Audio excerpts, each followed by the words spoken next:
This podcast is sponsored by Teens and Youth in Leadership, TYIL Africa, an organization that is committed to raising generations of young leaders across Africa. Our programs include leadership education, leadership fellowship, research training, webinars, and conferences.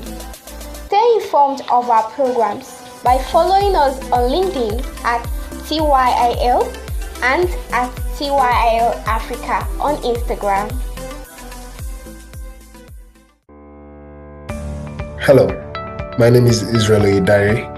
I'm a social scientist and a pragmatist. As a social scientist, my research is focused on understanding how youth develop leadership to make social change within their communities and immediate environment. I'd like to invite you to this podcast where I interview and have conversations with scholars and practitioners on their perspective on leadership, followership, and social change. I hope you truly learn from this podcast. Have fun. So today I have with me Chris Monö. Chris is a speaker, trainer, and consultant. He is also the author of Why We Follow. Chris, how are you today? I'm doing good, thank you. How are you? I'm fine. Yeah. Thank you so much for joining me today. My pleasure. All right. So today I want to learn from you about Sweden and followership in Sweden. So what's Sweden like, first of all? What's Sweden like? Oh, that's a good question. We're getting towards winter right now, so it could be better weather. But it's a nice country, northern part of the Nordic countries. There was a time I read a book and I saw that Sweden is one of the countries where you have the most or the happiest people in the world. Well, kind of. I think our neighbor Finland is beating us in that area, but we're trying to figure out what they're doing. All right. So what's followership like in Sweden in terms of political, organizational structure? Well, that's a good question. And I think the way to answer that is to sort of decide what we mean by followership in this sense. Because if we refer to followership as actions of subordinates, then yeah, there is a bit of focus on it. But the thing is, when it comes to followership in Sweden, we don't really use the term followership. When I started 20 years ago, the word followership in Swedish didn't exist. So I think if you look up the first, references to followership, which is följarskap in Swedish, if you look up that word, it's connected to my work. But people don't really use it because it has a very negative sound to it, a very negative ring. And so what scholars tend to do and experts tend to use is a word that would best be described as employeeship. And so that means that people refer to followers in terms of subordinates. And that area has received a bit of attention over the years. We're still mostly focused on leadership in this country, in this region, like most part of the world, I think. But as to followership, I think the Nordic countries are really interesting because on the one hand, we're very individualistic. And so when you do these kind of tests between different countries, Sweden tend to rank very, very high on the scale of individualism. But at the same time, we're very traditionally focused on sort of group-oriented or group cohesion, And so the question is, how can we sort of balance the two? And this is interesting for me because I didn't realize this before I started working with followership. But I think part of the reason we have these two sides is because in order for us to sort of protect individuality, we need to ensure that no other person will sort of get above us and rule us. So there's this conflict between, being individualistic and protect the individual. And in order to do that, you sort of have to fight kind of the hierarchies. So that's kind of a tradition. Although I would say that since the 1900s, we've been very, very focused on kind of copying the US, the American dream. And so we've moved away from that. But Yeah. Traditionally, we had the structure. Yeah, thank you so much. You mentioned something about hierarchy. So, do you think there is a great divide between leaders and followers? Or In Sweden, you mean? yeah, in Sweden. Well, when you say leaders and followers in this case, are you referring to people, like decision makers, like Yeah, so I managers mean, and political for example, leaders? in an organization, do you think that leaders give or there is high level of respect given to leaders versus followers?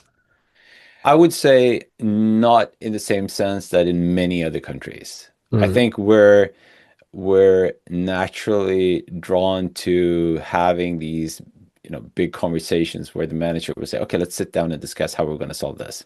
mm, It's not like many other countries where you have a very typical hierarchical structure. mm. Are there some culturally held beliefs that promote or debase followership? So where I'm from in Nigeria, we know that followers are seen as the second hand, and Hmm. everybody believes that you give a level of respect and recognition. It's culturally ingrained in the society to people considered as the leaders. So I'm asking, do you think that some of these culturally held beliefs about the way people perceive followers or followership is present in Sweden? I think that we have a negative view on followers, what it means to be a follower. Mm, So when I started 20 years ago, I would ask people, when I went out to give lectures, I would ask them to define follower. And most of them would actually say, they would use the word sheep. mm, And it was really interesting. And that has changed a little bit. And it changed mainly, and this is just my guess though, I believe that it changed with social media. So social media has changed what it means to be a follower. It's not as bad as it used to be a follower. But that sense of respect that you refer to mhm. in many parts of Africa, I grew up in southern parts of Africa, so I kind of know what you mean. Oh. That kind of respect, maybe early 1900s, we had that kind of respect here, but no longer. We've sort of dropped that a long time ago. Yeah. Let's talk about your book. You did a very great work with your book, Why We Follow Natural Followership in a World Obsessed with Leadership. What Thank inspired you. you to write this book? Well, here's the thing. I started, like I said, I started 20 years ago, and it started with a very simple question because I was becoming interested in followership, but I didn't really know how to tackle this. So I was trying to gather as much information as I could, and I just couldn't find what I was looking for. And so then one day I wrote down on a piece of paper. I got really frustrated, so I took a piece of paper and I wrote a question in the middle of it. And I wrote, what makes me want to follow someone else? Mm, And it was so interesting because many, many years later, did I realize that the framing of that question was super important. Because if I had framed the question like, why do people follow leaders? Which is a more common way of framing that question. The problem is you can't answer that question without first having defined what a leader is. yes, yeah.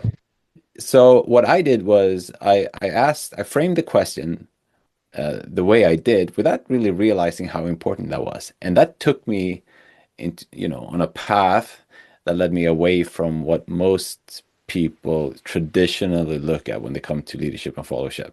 Mm, So I'd written a bit about this, but then why I decided to write Why We Follow is that I've done this for many years now, and I wanted to sort of compile this because I have a different take on what it means to be a leader and a follower. We have on the one side, we have what I call structural or traditional leadership and followership, which is usually sort of organized in a socially constructed environment, like the workplace or a school or a political party. And we organize ourselves in hierarchies or in a specific structure in order to sort of coordinate people. So, what I discovered was a different take on what it means to lead and follow, which is that, more natural leadership and natural followership, where people interact in a different way. It started with me looking at so-called band societies, which are, egalitarian hunter and gatherer societies. And if we look historically, most of our existence for like 300,000 years have been in these kind of band societies. There are like 20 to 40 individuals. Mm.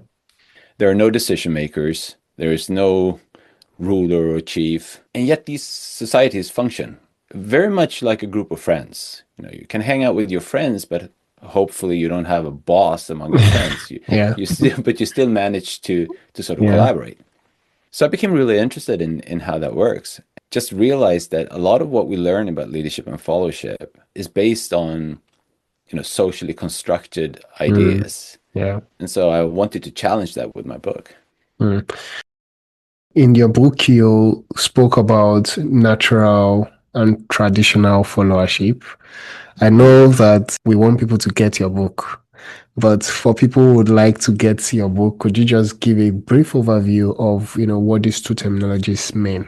Okay, so let's start with traditional or structural leadership and followership. So let's take the workplace as an example. Now, this is not a natural environment. I mean, you sign a contract that says, I'm going to be working for X number of days a week, for X number of hours every day. I'm allowed a certain number of weeks of vacation, etc. So there are these rules, right? And these rules decide what we can and cannot do and who we report to. Now, this is interesting because when we look at how leadership scholars have studied leadership and followership, they tend to look at these socially constructed environments. Mm-hmm. And then they go, okay, so this is leadership. And so we've come to believe that that a leader is a person who has some sort of decision-making power. So that's why I asked you in the beginning, what do you mean by leadership and followership in this case? Because the answer varies depending on how we look at it. Yeah. But on the other hand, then we have that more natural aspect, which is if you take a group of people, like a number of friends, and you put them in a situation where there's a challenge that they need to solve, you can just think about your own friends and how you handle a problem.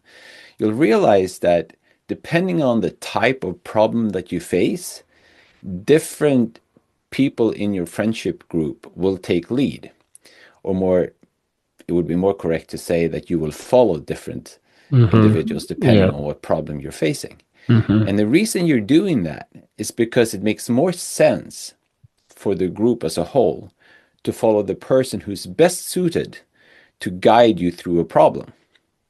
And so that is what I call natural leadership and followership. It's that leader rotation where people follow different individuals depending on what they want to achieve. And this, to me at least, very fascinating because we're building these structures at work, in school, in political parties, in society as a whole that are based on these structural aspects. And then we try to understand leadership and followership in those environments. Now, my argument is that we need to understand how that natural leadership and followership works because that is the way that we humans have tackled most of our problems throughout history. And I believe it's the most efficient and effective way of solving problems. So if we can learn more about how this natural leadership and followership works, then we can apply that and start using that in our companies, in our schools, etc., to create an environment where we make use of each other's differences in the most efficient way. Wow, thank you so much for that elaborate response. So when you were writing this book, did you have a particular country like Sweden in mind, to help guide your thoughts? Or you were just thinking broadly about how it happens everywhere? That's a very good question, actually, Israel, because no, I don't think anyone has asked me that. But I try to be as broad as possible. But here's the thing. If we study structural leadership and followership, then you will see these cultural differences. So when people talk about leadership in Nigeria will look different from leadership in Sweden, it's because you look at these structural aspects, how you run a company, how you run a country, all of those things. However, if you look at natural leadership and followership, I have been unable to find any difference between, different countries or cultures or genders or generations. It seems to be a very natural behavior. Wow, that's very insightful. Thank you so much, Chris. So my last set of questions, do you think there is anything like the romance of leadership in Sweden now? I would say that yes, there's definitely a romance of leadership going on in Sweden, like many countries, I think, but not in the same way that it was maybe during the 80s and the 90s. Mm, Because I've looked at, leadership interest in Sweden during the 1900s. And what we can see is that from around 1980s, the interest in leadership skyrockets. I mean, we go crazy. Everywhere we're sort of focusing on leadership in politics and at schools and universities and in business. And during that time, leaders were hailed as sort of the savior of all of our problems. So there was definitely a romance of leadership going on during that mm, phase. And I think it was the same in most Western countries. I think that kind of attitude where the leaders are seen as heroes, that has sort of mellowed a little bit over the years. But we still have this idea in Sweden that leaders are the ones who solve problems. Leaders are the answers to our problems and so on. And one of the arguments I make in the book is that there's a danger with this attitude because what it does, it creates this learned helplessness among people who do not see themselves as leaders. In other words, if you're constantly told that leaders are the solution to your problems, then if you're not a leader, then what's the point of you acting? The leader is the one who's supposed to solve all of our problems.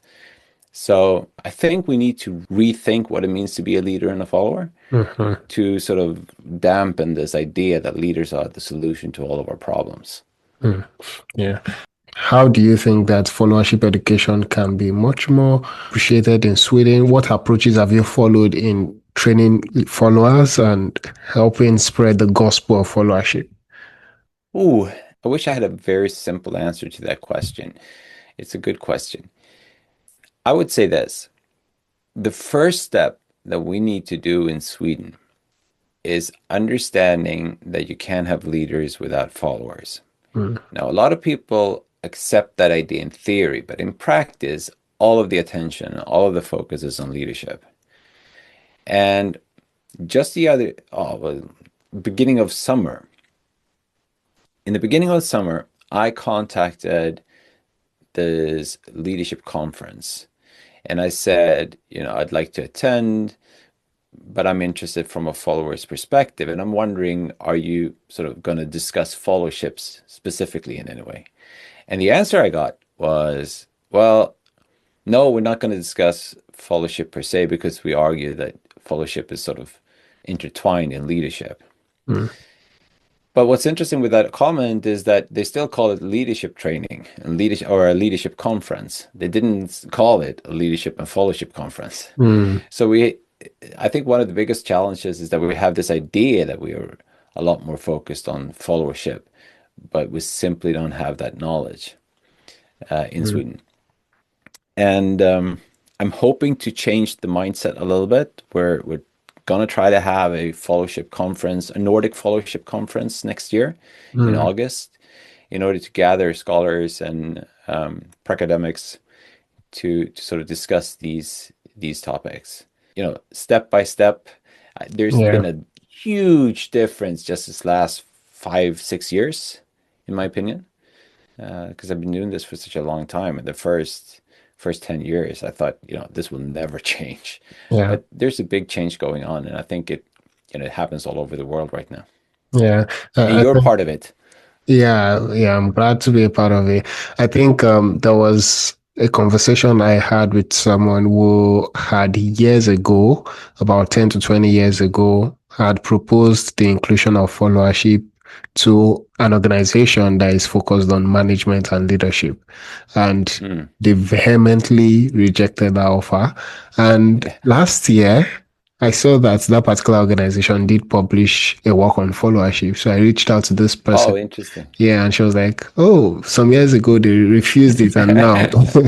So that's huge progress. Anyway, Definitely progress. But you know yeah. what? You know what, Israel? I think one thing that's important for us who works within the fellowship community to pay attention to is that as the attention of fellowship grows, the number of leadership scholars entering into this field will increase. And that's very, very good. The only thing we should be aware of is if they enter the fellowship arena and the fellowship discussions with a preconceived idea of what a leader is. Because what will happen then is we won't get that dynamic discussion going on. We will just have more or less the same things that we have today, just with a slightly different angle. So I think we need to pay attention to what's going on, and we need to challenge the romance of leadership and other ideas about leadership that we see just don't hold in the long run. I think that's important. Yeah, I think in a nutshell, what you are proposing is that we should have much more critical analysis when we are talking about followership. It's not just, doing the normal thing, but critical analysis. And that's not something I've seen common in this particular movement that we have started. So I hope that the next few years we'll be doing that. Yeah. Anyway, thank you so much, Chris, for your time. If there's anything that you believe that people should pay attention to with regards to followership, I know we discussed critical analysis, we discussed, against bias, but if there's anything that you think that people should actually pay attention to followership, what should that be? I would say the best place to start is to ask yourself, what makes you want to follow someone else? I think that question, if you just try to answer that question, why do you want to follow someone else? Not a leader, but why do you want to follow someone else? That will open up so many new perspectives and doors. And so I would say start there and then just have fun doing it. Your view of the world will change, I promise you. Thank you so much, Chris. I've had a wonderful and insightful session. Thank you. Thank you very much. Thank you for listening to the Future of Leadership podcast today. If you are here to kindly share, subscribe, leave a review, and follow us across our social media platforms, including Facebook, LinkedIn, and Instagram, all at TYIL. See you in the next episode.